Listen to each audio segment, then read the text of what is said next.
અને જે ધીંગાણે ચડે એ જ મારો બાપ કહેવાય. આમ બારવટિયાઓને જોઈને વાળામાં સંતાઈ જાય એ મારો બાપ ન હોય. કે બાપુ આજ પછી મારી સામે એવું ન કહેતા કે તમે મારા બાપ છો.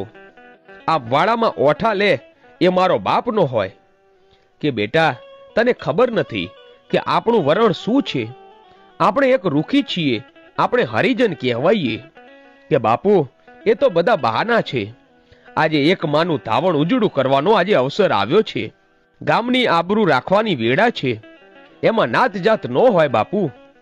અને આમ ને આમ દીકરી પોતાના બાપને બોલતી ગઈ અને એમ 80 વર્ષના બાપાના રૂવાડા છમ છમ બેઠા થવા લાગ્યા અને બોલ્યા કે હવે બસ કર બેટા, આજે તો તે સૂતેલો સાવ જ જગાડ્યો છે.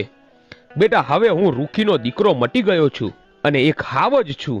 અને આજે મારી શિકોતરના સોગંદ ખાઈને કહું છું કે આજે ભલે 31 બારવટિયાઓ રહ્યા, જો સામી છાતીએ જો એ બંદૂકની ગોળીઓ મારી છાતીએ ઝીલી ન લઉં ને તો હું તારો બાપ આજે ધીંગાણે ઉતર્યો હતો. કે હે બાપ આજે થઈ જાઓ તૈયાર. આજે દરબારનો દીકરો પરણીને આવે ને ત્યાં સુધી ગામની રક્ષા કરવાની છે. નહીતર કાલ ઉઠીને ગામ વાતો કરશે કે બાપ અને દીકરી ગામમાં હોવા છતાં ગામ લૂંટાણું. કે બાપુ આજે તો મરદ થઈ જાઓ. અને જો આપણે બાપ અને દીકરી 31 ને જો ભારે ન પડી જઈએ ને તો મારું નામ પણ ડાય નહીં.